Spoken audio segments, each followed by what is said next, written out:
so sorry. I think you got sent the long bio, and I'm just going to take my shoes off because I'm a little tall for the microphone, so nobody cares, right?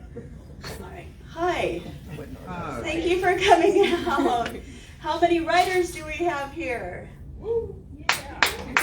Okay, I see a few wishy-washy hands, and like, let's own it. How many writers do we have here? Come on, all right. If you write, it's beautiful, and if you are a writer, writing for publication is its own kind of animal, and it has its own things that come with it, but if you are merely writing, for whatever reason, you're a writer, so please own it proudly. Well, I'm going to read to you a little bit, and I thought I'd tell you a little bit about my journey, my writing journey, and how I got here, if you're interested in knowing that. Bonnie, you're going to hear all the same stories that you heard yesterday. And I apologize in advance. Neil, you too. So let me tell you a little bit about these books I'm going to be reading from. The Line Between, this came out in 2019. It's a pandemic novel. And the sequel also came out in 2019, and it is also a pandemic novel sequel, which came out a few months before COVID struck. These were fun books for me to write because they're the first books I've ever written that were set in the Midwest, where we live, and this one in particular takes place mostly in western Nebraska. So I did blow up the sheriff's department in North Platte and burn down the hospital in Sydney, and they still invited me to go out there, so they must not be too mad, I guess. The main character in these books is named after my stepdaughter. I have 4 stepchildren. I married a single father of 4, farmer, 6 years ago, and in the space of I do, acquired 4 children. So my daughter's name is Winter, spelled with a Y, and so the main character is named after her. She's an avid reader, so I thought she deserved a book duology of her own. These books are about a young woman, Winter Roth, who has grown up in a doomsday cult on the American prairie in Iowa. I put the cult people in Iowa. I've been asked some awkward questions when I've done talks and readings in Iowa. Sorry, Iowa. There was a reason for that, though. I had read a really interesting article about a church in Iowa that was kind of a cult-like type thing, and I thought, I'm just going to base it on that. So anyway, that's how that happened. But so it's about a young woman who grows up in this enclosed community where you don't leave unless you're given special permission, and you're waiting for the end of the world. And at the beginning of the book, she's getting kicked out, and we don't know why, but we will find out. And as she's getting kicked out, a pandemic is beginning to march its way across the nation, and it looks a lot like the apocalypse that she's been taught her entire life to prepare for, and yet now she's on the outside, on the wrong side, and having to contend with this, in addition to just learning how to live life in everyday secular society. So that's the story, and the second book picks up right where the first one leaves off. So shall I read to you a little bit? Yes.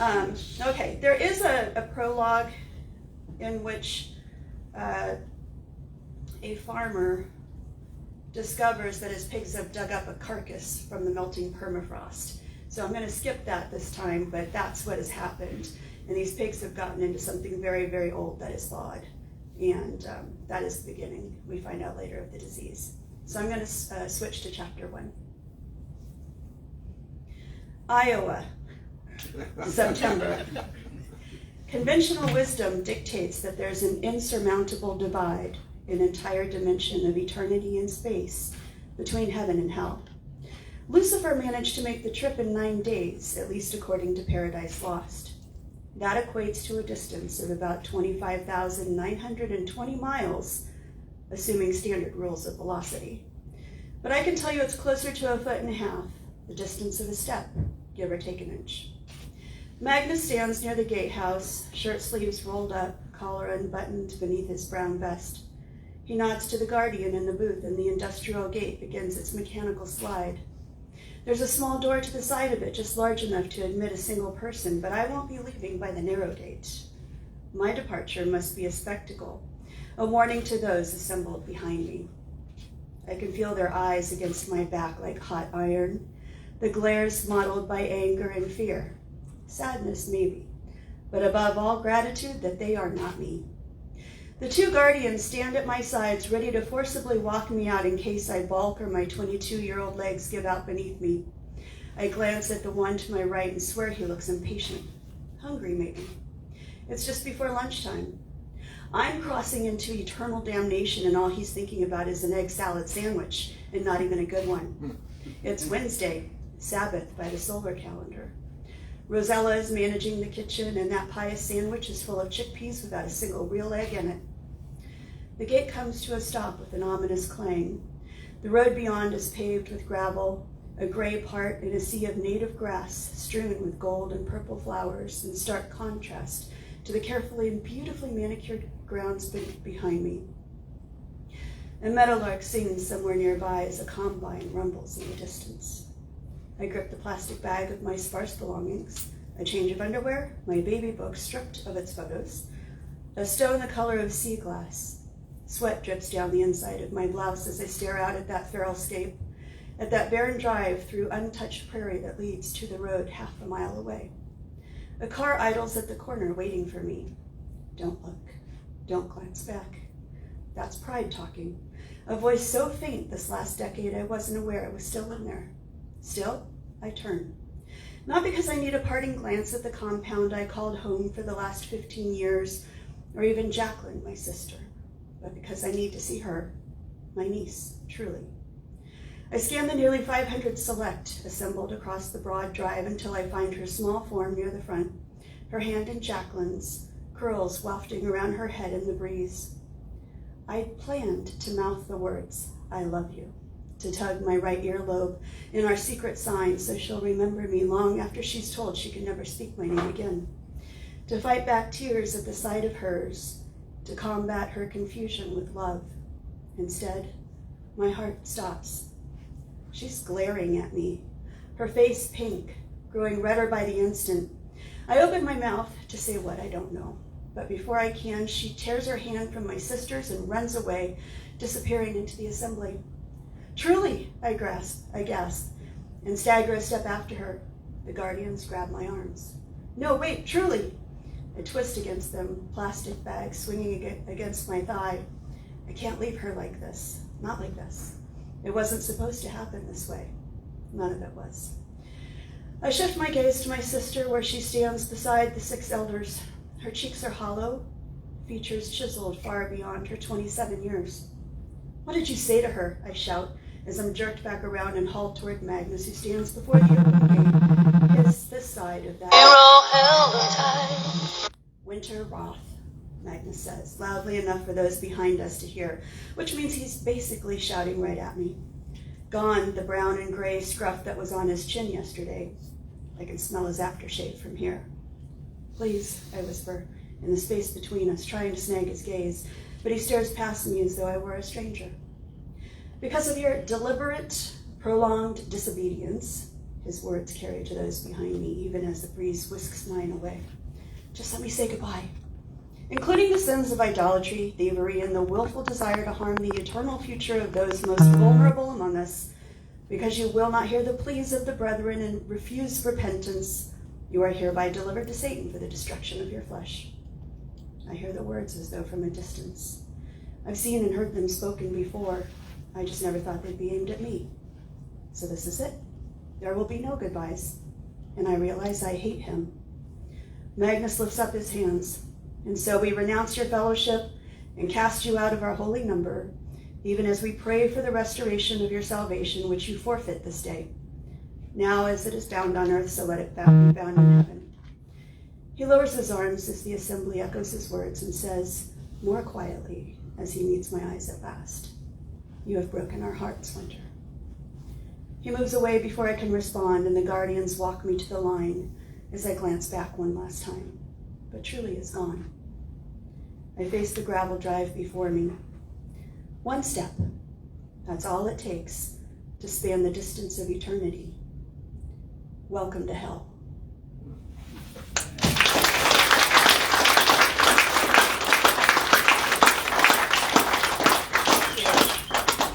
So a little bit about this book. It has a dual timeline. So the next chapter actually takes up when she is young, and she and her older sister and mother have just come to the New Earth Enclave looking for sanctuary and a new beginning. And so every other chapter goes like that up until the present time. And so we learn what brought them there, and we learn what has gone wrong for Winter especially. It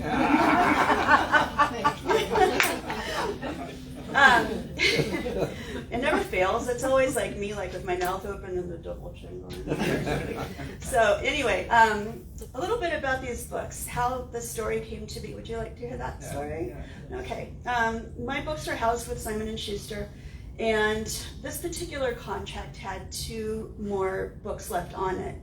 And so this was a great excuse to go to New York City and with my husband and go meet with my publisher, and take ideas for these next 2 books. So my husband and I went to New York City. I can write the trip off, so you know. So we went to New York City, and I took with me a list of 10 favorite ideas for these next 2 books. Well, among them was this idea of a young woman starting over in the outside world after having been cooped up in this doomsday cult for years and years. I was really fascinated with the idea of what that would be like to, you know, see like Glamour magazine or stuff on TV or the Kardashians or how to work a smartphone or, you know, how to deal with the news, which is full of stuff that sounds apocalyptic, you know, shootings, earthquakes, natural disasters, diseases, wars. So I wanted to see what that would be like for her. I had some other ideas in there too, but one of the other ones had just been added to the list after I had read an article about a reindeer carcass that had thawed in the melting Siberian permafrost. And it happened to be infected with anthrax. And what happened is it infected a nearby village, and it made the village sick, and a young boy died. And I remember reading that and thinking, that's terrifying, and how fascinating, you know, as a writer. And as I read that, other related articles popped up afterwards. Among them, a Russian scientist who had injected himself with millions of years old bacteria, who claimed he had never had a flu ever since. And so that does make its way into the book. Also, the fact that scientists are kind of leery about these zombie microbes that might be coming out of the melting permafrost. That's not my term, that's zombie microbes. But stuff that's still viable once it thaws, and even seeds that have germinated that are tens of thousands of years old. And so I added that to the list, which is not a super original idea. There are other books like this, there are movies like this too. So I went into this meeting and I kind of pitched the different ideas. And my publisher at the end said, I like this one, the Cold Girl, this one, the Disease in the Permafrost, and I think you should put them together. And I was like, are you high? Because I was not sharing the vision. But being a good little soldier writer, I went home and thought, okay, I'll take a stab at it. And I sat down and wrote the manuscript. Now, let me tell you one thing. I teach writing often. And one thing I always teach, one of my own rules I totally broke on that manuscript, and it is this. It is work and write, and this goes for anything, according to the way that you work and write best. In all things, according to your strengths, according to your natural patterns of thought, feeling, or behavior. So if you're a social person, that would mean you might want to be part of a writing group. If you're an introvert, maybe you write always alone. If you write to music, or some people need silence, or some people like the ambient noise of a coffee shop. Some people need an outline, right? Some people don't. Stephen King is a well-known pantser, writes by the seat of his pants. My friend Stephen James, who also teaches writing, is a well-known pantser and talks about it often. Well, this was book number 10 for me, published novel number 10. And as I sat down to write it, I thought, surely this is innate by now, right? I have a sense of when these twists and turns should come, right? So I am Stephen James. So I sat down and I wrote this novel. I sent it in and I got it back, and it was full of all the stuff that doesn't work from my editor. And then, this is this is the consequence. Not only did I have to rewrite it and pull out the wires and figure out how to get it shaped up, but my confidence took a complete hit. And when you write, you need to write with a certain level of confidence. Especially when you're doing fiction, I feel like readers need to feel like they're in capable, confident hands as you carry them through the story. So that confidence was gone.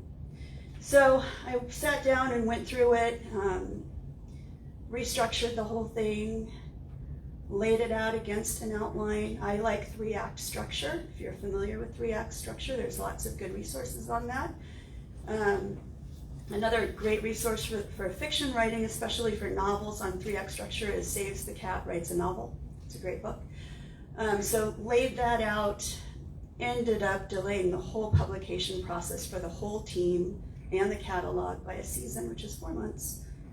And then the book finally came together in a way that I feel good about. So that book was now slated for publication, and in the meantime I had no time in between now to start the sequel. What do you think the first thing I did was? Yeah, I sat down and I wrote an outline. And an outline for me, so authors like Jeffrey Deaver, thriller writer Jeffrey Deaver, outline to the point of writing a first draft. That's not me. My outline is more like a loose list of events that are going to happen. It's a roadmap. I don't have all the side roads. I don't have the, backcountry, alleys or whatever. I was told that in the country they are roads, not streets. I showed myself up as a city girl when I called the street that I live on a street. It is a road. It's called County Road W. But anyway, so I did my outline, started following it. By the way, when you write an outline, that doesn't mean that you're not allowing room for surprises, because the surprises come out.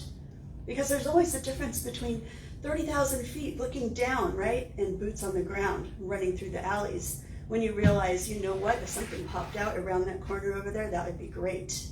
And so mystery happens in the process of writing.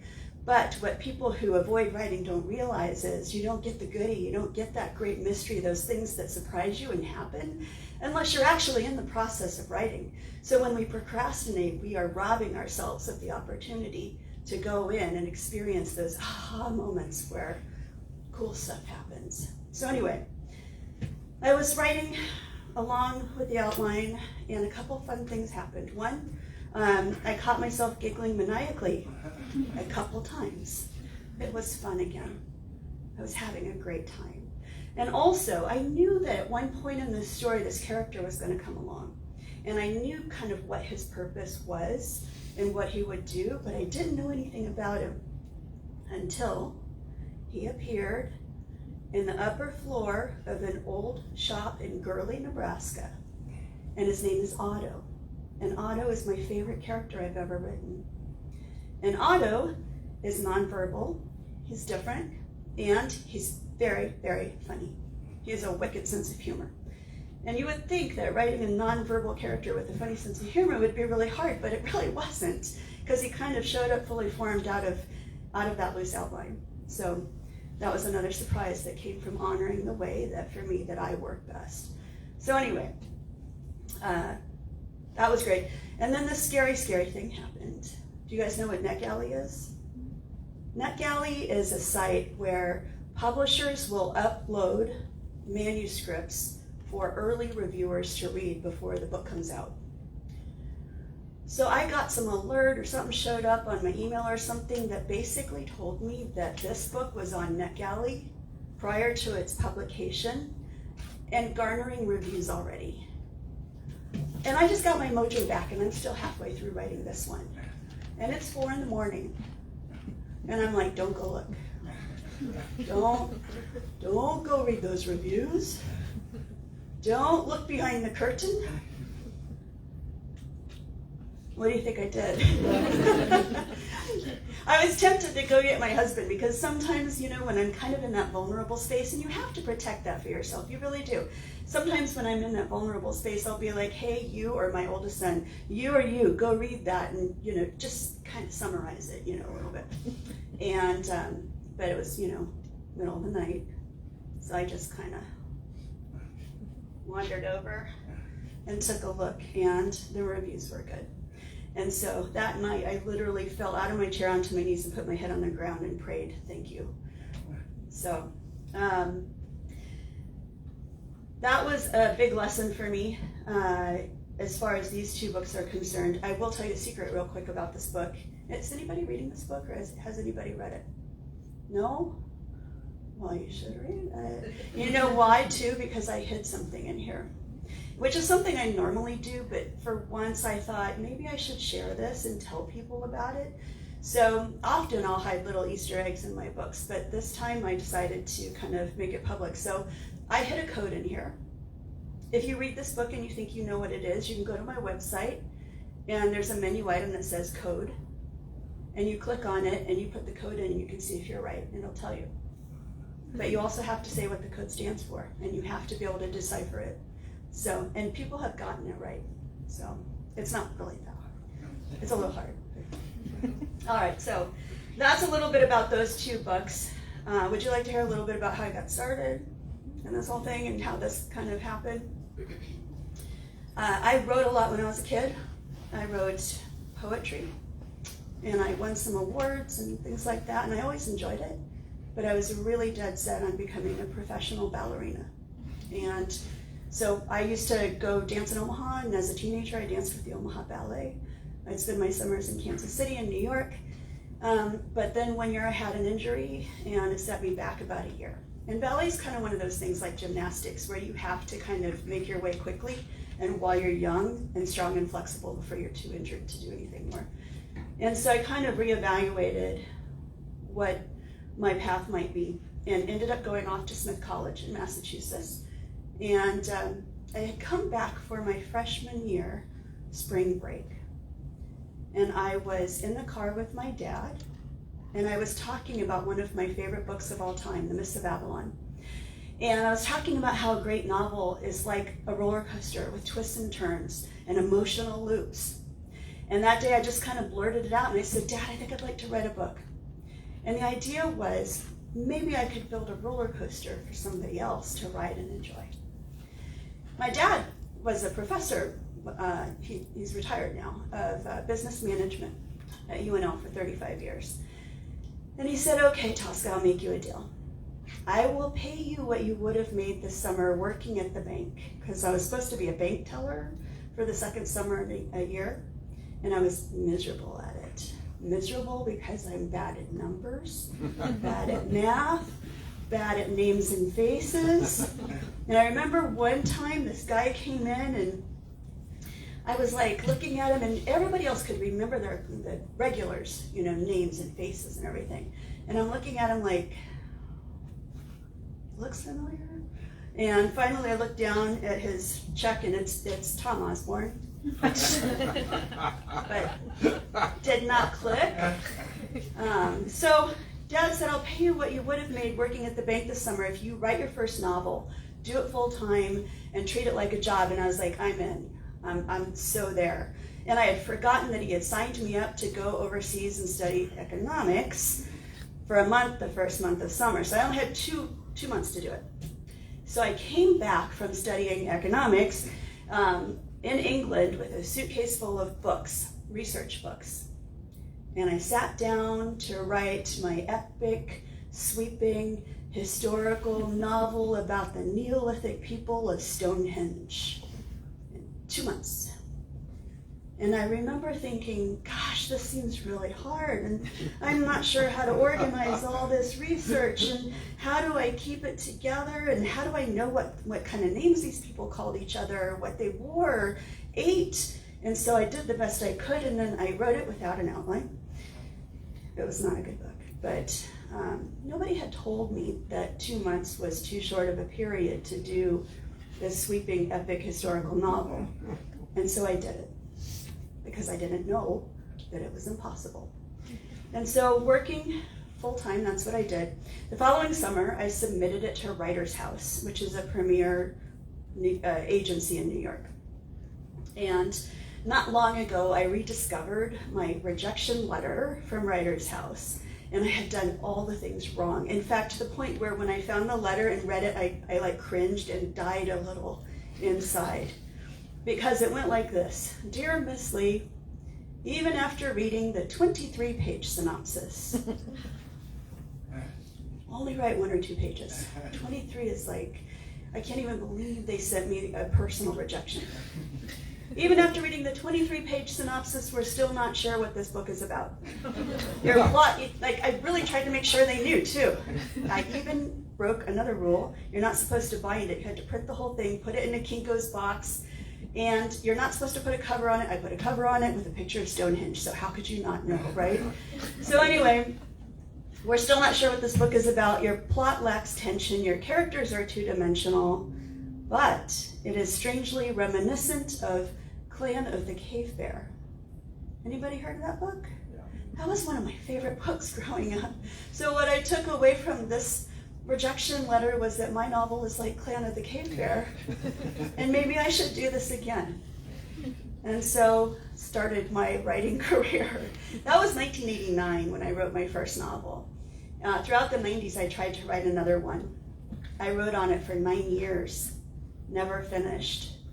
And from that experience, I have my second rule of writing, which I'll share with you if you'd like to hear it. It is get the clay on the wheel. And what I mean by that is, you know, the potter's wheel, you got to get the clay, it's going to be messy. Well, the reason I never finished is because I kept rewriting the beginning. Yeah, he's shaking his head. No, that's death. You will die. The novel will never finish, or the project will never finish. You can't crimp the edges and make it pretty until you get it all on the wheel. So finish, and then come back and make it pretty. For those of you who are aspiring writers and you want to publish, you'd like a career in something like this, you have to finish more than once, over and over again. So that book never got finished, but eventually, around 1998, the idea that would become my first published novel, Demon, a memoir, which is a novel, not a memoir, came along, and I wrote it in 6 weeks, longhand. And I remember thinking, the skies have parted and the angels have sung, and this must be the one, right? No, I sent that thing out for 6 years before it finally found a home. And this is how I got my literary agent. I had sent it out to publishing houses and hadn't heard back, and then heard back from some. Finally, I hadn't heard back from one of them. It was stuck, and I wrote to the next agent in my hit list. I had a hit list, you know, like I ranked them top to bottom, and I was like midway down, and so I wrote to this lady, and I was like, hey, I'm looking for representation. Here's my proposal, blah, blah, blah, blah. It's synopsis is only 1 page. And I sent it over here most recently. This is the status. And she wrote me back, and she said, well, I suppose I could find out, you know, like where it is, if it's still there. And I was like, does this mean you'll represent me? And she was like, okay. So that's how I got my agent. I think I wore her down. And so finally we found a home for it. And when I did, they said, what else have you got? And I had made the mistake of not writing very much in between, which is advice now I give to everybody. While you're trying to get one published, write the next thing. Because invariably you might be asked that. So I happened to have a notebook page with scribbled stuff on it, one single notebook page, that would become the prologue to my second novel, Havah, the Story of Eve. And I pulled it out of the drawer and I said, I have this. And they said, great, we'll take that and we'll take one more. And I said, I don't have anything else. And they said, you'll think of something. That's how I got my first contract. So that happened. Along the way, I wrote a book about Judas Iscariot, which I overwrote by a lot of words. It was 219,000 words, which is well over, 800? Not good at math. 800, some 900, something, yeah. It was long. Publishers don't want that unless your initials are JKR. So did that, co-authored a series of Ted Dekker, and then decided to turn to thrillers for a while. And I wrote a book about the Queen of Sheba as well. And after that, decided to turn to thrillers. And a fan had written to me and said, will you do a story about Elizabeth Bathory? Elizabeth Bathory, do you guys know who she is? She's this real historical figure, Hungarian countess, who lived in the 1500s and is rumored to be the most prolific female serial killer of all time. She's purported to have killed over 600 young women. And I, of course, smell a conspiracy theory, and I found this really interesting, and I was like, but I was kind of burned out on writing straight historical, because it takes a lot of research, and I really wanted to do something contemporary. So I wrote this story about her descendants who have gone into underground because they've been hunted now for centuries. And so I'm writing this book, and while I was writing it, I learned I'm distantly related to Elizabeth Bathory, which is not, what I was expecting. And I was kind of glad that I kind of leaned toward the belief that she was not an evil person. She happened to be wealthier than the crown, and the crown owed her a lot of money. And when her husband, who was a war hero, died, she started calling in debts. And that's when she was convicted and found guilty, and the crown, the Habsburg king, was relieved of his debt, and he was able then to go on and become the Holy Roman Emperor. So she was walled up in one of her 20 castles, where she lived for 4 years until she died, and she was walled up in one set of rooms. So that was her story. Anyway, after that, decided to do this. So that's kind of what brought me here. Along the way, I've been blessed to have had some awards and things like that, and one of those happened early on with my first novel. And that sounds like a really great thing, but I was trying to write my second novel in the process, and what it did is it actually made me quite paranoid. And so I've shared my second rule of writing, which is get the clay on the wheel. And so I'm going to share my first rule of writing with you right now, which is this: write as though no one will ever read it. Write as though no one will ever read it. Why do you think I say that? Then you don't filter yourself. Right, you don't filter yourself. So I always say write as though you're in your closet with your flashlight and your secret notebook, writing secret stuff. And this is something I go back to time and time again, even though I know this book is coming out, or I know that it's going to be reviewed by Publishers Weekly or whatever. Because it's the only way I know to alleviate the fear and set that aside. And you can go back and censor it or change names or whatever you need to do later.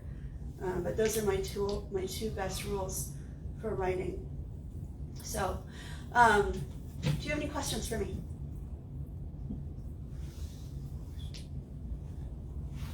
I'll ask a question. Yeah, Jimmy. So this isn't specific to your work, but do you have an explanation why readers and moviegoers and TV love post-Holocaust, pandemic, the world's all turned upside down, that sort of work? I have a theory.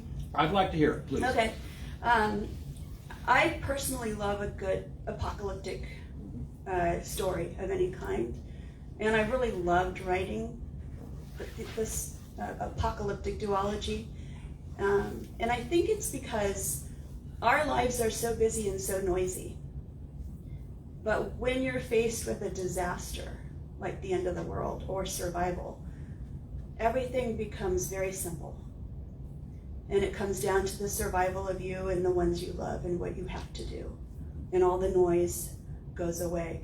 In the case of these books, it goes away in part two because the electrical grid has gone down. So there's certain things, but life becomes very, very simple. And I think that's the appeal. Makes sense. Yeah.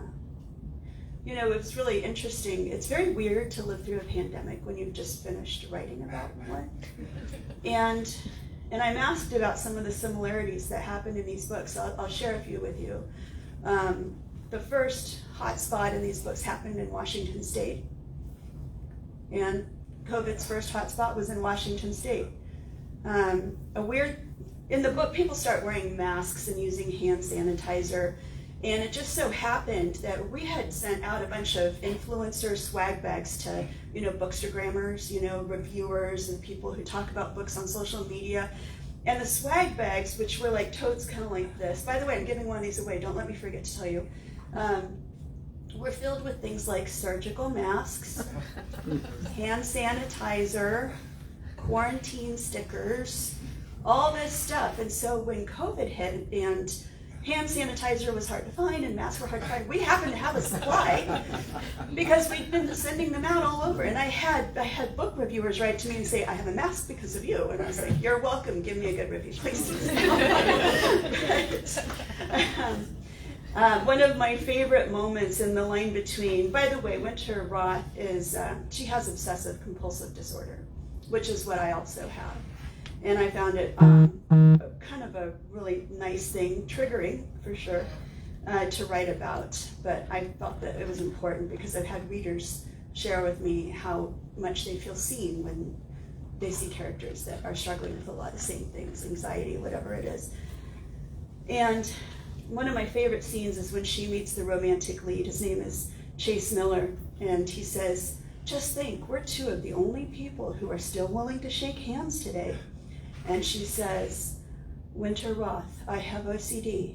And he says, Chase Miller, I have hand sanitizer. So, yeah, so in this book, the grid goes down because it's attacked by Russia. And I had read a really interesting research book by Ted Dekker called Lights Out, and it's about the vulnerabilities of our own electrical grid.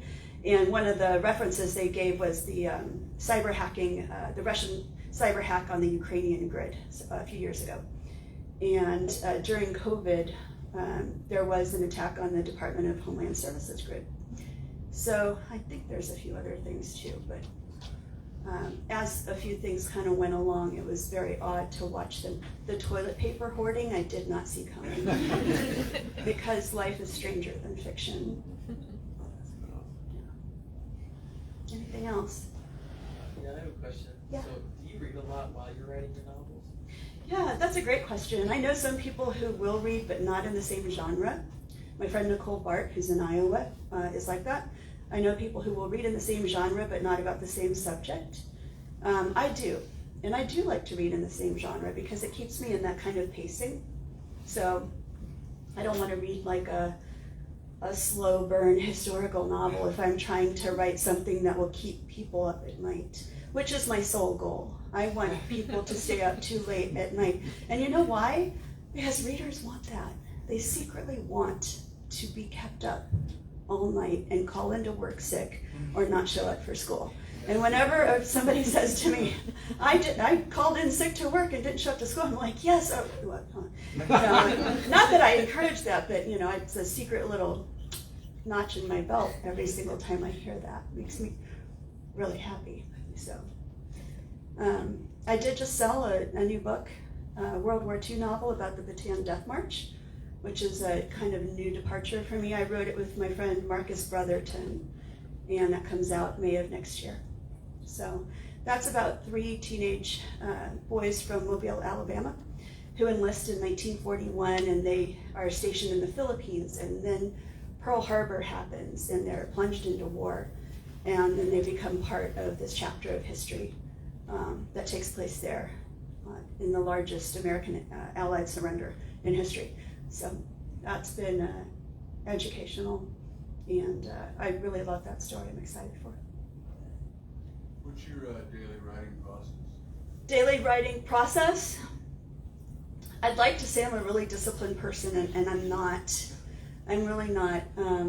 If I'm starting a book, I try to get up to the office at some point during the day. I pray before I write. It's something I'm almost superstitious about. And then I sit down to work, and at the beginning of a book, I might only get a few hundred words, and I'll call that a win, because the beginning is slow. In the middle, I'm trucking along, I'm a little more interested. When I get up to my office differs. Towards the end, if I'm getting closer to deadline, I quit bathing, I quit showering, don't wash my hair. I start working 8, 10, 12, 14, 16, and 20-hour days. And at the end, I'm pulling an all-nighter. I always finish at 7:30 in the morning, the day it's due. And I always finish my morning with champagne and McDonald's breakfast. It's like champagne and McDonald's, but it's kind of I like champagne and I like to celebrate, even though I'm punchy from not sleeping. And I really want McDonald's breakfast. And I feel like I've earned it. So, and at the end, I'm writing a lot of words. And sometimes 4,000 words, sometimes 10,000 words a day. And not all those words stay in it. But that's one thing have you guys ever done NaNoWriMo, National Novel Writing Month? November is National Novel Writing Month, and there's a program called NaNoWriMo, National Novel Writing Month. And they encourage you to write a 50,000 word novel in 1 month. And the cool thing about it, even though, you can't really stop and edit as you go, and you have to just put out the words. And I love it because it helps you finish, and it helps you get to the end. And you're fully on one side of your brain, and you're not over here on the other one editing as you go. So towards the end, it's like I'm doing my own NaNoWriMo barreling towards the end. So, yeah. So you're a writer by trade. Where do you get all of like the interest in history, historiography, and that kind of thing? Yeah, just kind of my own interest. It was. Well, I will say this. It was an editor friend who said you should write the story of Judas Iscariot. And my initial reaction was no way, because the research is going to be too hard. There are people who devote their entire lives to researching first century Israel, the life of Jesus Christ, all this stuff. And finally, I was working for Gallup, and I was in New York City. I was working full-time still. And I was sitting at a table by myself with, the tablecloth, and sometimes they put paper on top of the tablecloth, you know what I mean? And if you have a pen, like I had a pen, that's like irresistible, right? And so I'm sitting eating by myself, and I realized I had sketched out this entire scene about a young Judas, and we never think of him as a child, and his mother. And that's when I knew I was a goner. And I tore it off, and I shoved it in my purse, and I called my agent, and I said, I've got this terrible idea, and I thought he'd talk me out of it, and he said, I can't think of anyone better to write it. And so I did end up writing that one. So that one was suggested to me. After I wrote that, I was really interested in discovering who the Queen of Sheba was, because we talk about her. Who do you think you are, the Queen of Sheba? But we don't know anything about her. So I write in first person a lot, so I really wanted to inhabit my female side again. I'd been a first century Jewish man for 5 years in the writing of Iscariot, so it was time to, do that. So that was just interest. I think it really has to do with the things that interest me. And, when you think about writing, whatever kind of genre you're writing in, you're devoting days, weeks, months, years of your life, which is all you've got. And so it's got to be something you love and you're passionate about, and you're willing to pay for it with your life, basically, which is what you're doing. So whatever sounds fun. There are days when publishing, because of the way the publishing world's gone, or marketing, or, my marketing team has done me wrong, or I'm upset, or, whatever it is, there are days that I go downstairs and my husband says to me, you know what, why don't you just go have some fun? Because I guarantee you, if you're giggling while you're writing, your readers are going to giggle. I wrote a scene in my novel about Judas Iscariot where Jesus is healing the leper. And I bawled through the whole scene. I just bawled. And it doesn't fail. Every so often somebody will come up to me and say, I read this book, and that scene where Jesus heals the leper, I cried. And I think, because that's what was going into it. So whatever interests me, I hope that's the long-winded way of saying whatever interests me. I was just curious, because I'm a history major who does a lot of writing. Oh, well, there you go. Yeah, and I am fascinated by history, because I find that people don't change that much, really. I've got just a few criterion when I write historical novels. It has to be true to the history. If I'm writing a scriptural novel, it has to be true to the scriptures. But it also has to be true to human nature, It has to be true to the time period, but it has to be true to human nature, which doesn't change that much. Here and then there. What got you interested in ballet in the first place, and do you ever incorporate dance into your works? Oh, gosh, I don't think anyone's ever asked me that question. I wanted to be a ballerina since I was really little. And here's a thing. I've been a scaredy cat most of my life. I've been a big chicken with everything I've ever done. And when it was time for me to go get signed up for ballet class, I told my mom I didn't want to do it anymore because I was scared. And she made me do it anyway. And when I auditioned for my first Nutcracker, I said, I'm sick, I don't feel well, and she made me do it anyway. And that's when I got the part of Clara. So I just always wanted to do it. Do I incorporate it in my writing? I do in two ways. One is, and this, I don't know if you guys do this too, but sometimes I feel the rhythm of a sentence before I write it. I don't know what the words are, but it sounds like this, right? Do you kind of know what I? Yeah. And then the other thing is fight scenes. You know how much fighting goes into fiction? There's a lot of fighting. And what is fighting? Choreography. Yeah, so it's a lot of, and you can do it realistically because you have this proprioception that is from this other thing, and so I think it really helps. How do you avoid like being preachy and like showing beauty rather than preaching like in a novel like Judas Iscariot? Yeah, I'm not preachy by nature. I'm allergic to it, honestly. I don't want to be preached at. I would rather, experience it myself. And the interesting thing that happened in that book is I went into it with you're a first century Jewish man, you're a first century Jewish man.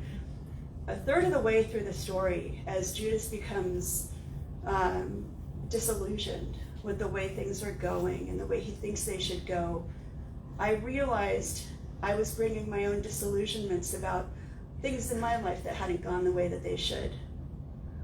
And I realized I was writing my story. And so that is my story as much as it is the story of Judas Iscariot. Okay, any more? Yes? How do you handle criticism? I guess I don't know how to answer. Badly? No, I'm just kidding. That's a great question.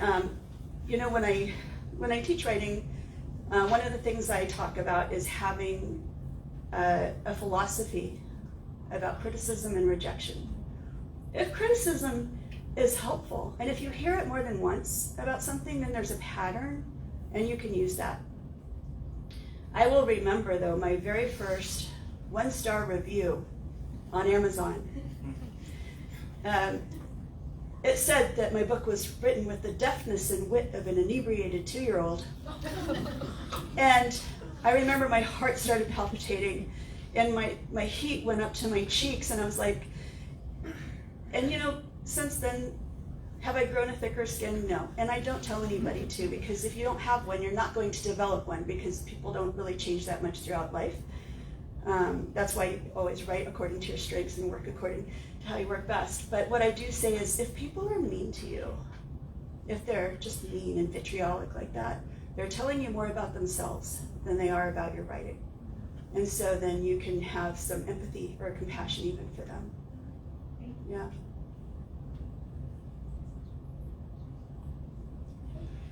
Just one real quick follow-up with the writing. Do you write longhand, or does it go straight on the computer? Yeah, I would.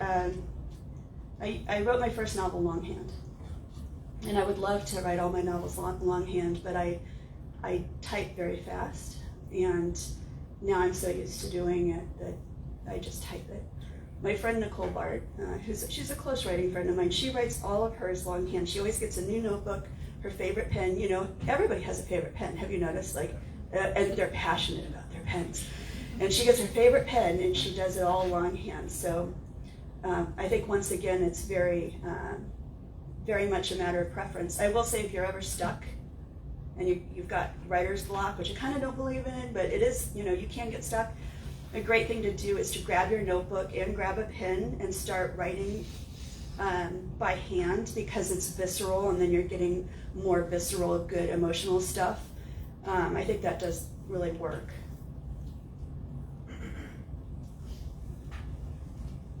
Okay. All right. Thank you. Yep.